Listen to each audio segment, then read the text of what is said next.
All right, party people.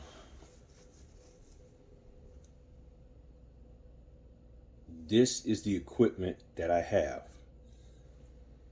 If you look at the original video, there is a link to the video that I watched and did this based off of. So the equipment that I have is based off of that video. So that's why I didn't put any links to this stuff, because all you had to do is go to that video and everything you needed to find for this is in there. I've said over and over again in other videos that you need a 2000 watt pure sine, PURESINE wave inverter. Many people bought other inverters. I also said that you need 100 AH, a 12 volt 100 AH rechargeable AGM battery. I even have a video linked in the description for the original video that I did, which tells you how to go about charging this battery. The issue that a lot of people are having saying that this doesn't work is because you do not have the right equipment. The inverter is pulling power from the battery. The inverter is then the equipment is plugged into the inverter. If the battery isn't powerful enough or doesn't have enough charge, the inverter can't do its part. It can't invert this into what it needs to power the laptop or computer, printer, or anything else.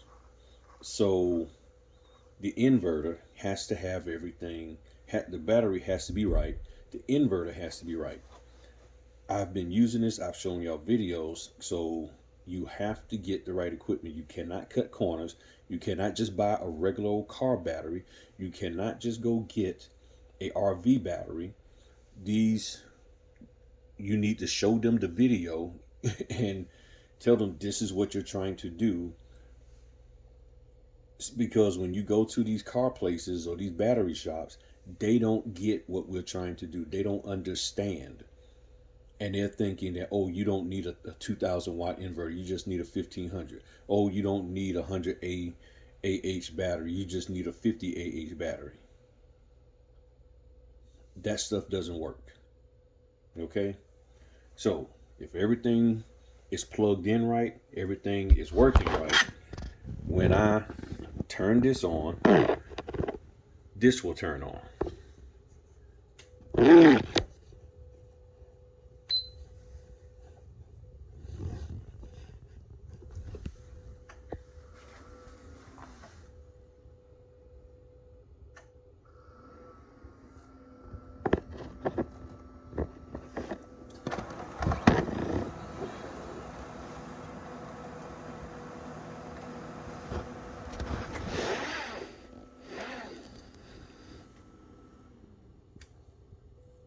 So it's telling me the volts. The battery is not fully charged. So now I will print something.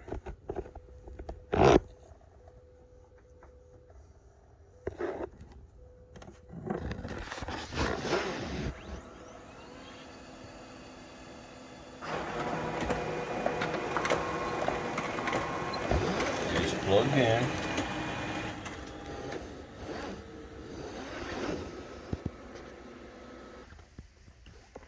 So you have to get the proper equipment. I will link the equipment to the battery, to the inverter in the description. You gotta get the right equipment. If you cut corners, it just ain't gonna work. Okay? This is sitting in the house, plugged up, it works. Okay? Just so you see, just so you can see that I'm not tricking anybody. Okay? So you can see the cord is going into the back of the printer. Okay? So that's what we got going. I don't know what else to share or what else to say, but if you don't have the proper equipment, it is not going to work. It's that simple. It is truly that simple. Let me show you something else. Well, I'm not even going to need to show you that because I've already done a video on using the battery charger. So look that up. Look that up and everything. Also, please look into the description. If you see links in there, click on them, check them all the way out. Okay? If you're trying to learn, if you're trying to, let me set this now. If you're trying to grow in business, you got to take time out and learn. Okay? And what's happening is everybody's trying to get these answers real quick. They're trying to get, you know, they're trying to get a solution without learning.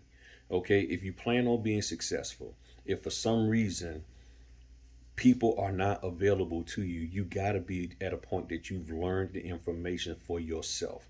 And if you're unwilling to learn the information for yourself, or if there's some reason you just can't, then you're going to have to pay somebody to provide you with what you want. And if you don't have the financial resources to keep paying people for stuff that you probably and should be doing for yourself, it's going to be very hard for you to maintain the proper level of business, stay in business. It's just going to be hard because you're going to be financially tapped out. Okay. So I've taken time out to learn. Other people have taken time out to learn. And what most of the people are doing right now are paying those people for the knowledge they have. I don't have a problem sharing mine for free. And I do thank you, all of those who have donated and shared and given. And I do appreciate it. Okay. Whether directly to me, well, I guess it's all direct, through the Cash App, Venmo, all of that kind of stuff. I appreciate it. I really do. But there's others who are charging you a premium for very simple, basic understanding and knowledge. I don't know what else to do or to share to help you understand that you need to get the proper equipment. If you don't have the proper equipment, then it's not going to work. Red on red, black on black. It's that simple. Negative, positive. Okay? Red there, black there. So, if you have this equipment, everything should work fine. And it's primarily you got to have the battery charged up. And yes, when you finish using it, you then go and charge the battery up again. Okay, don't keep using it and draining the battery down to below 12. You don't even want it to go down to 12.2. Okay, charge it up. When you're not using it, turn it off. The battery's been sitting on the side of my credenza for about 3 or 4 months, maybe longer, and the battery still had 12.8 volts and it was 96% charge. And that's it sitting there. So the battery will hold the charge for a very long time. But once you use it or before you use it, you need to make sure that it is charged up 100%. And there's a video in the notary printer section, I believe it is, that talks about that. Okay? All right. Peace.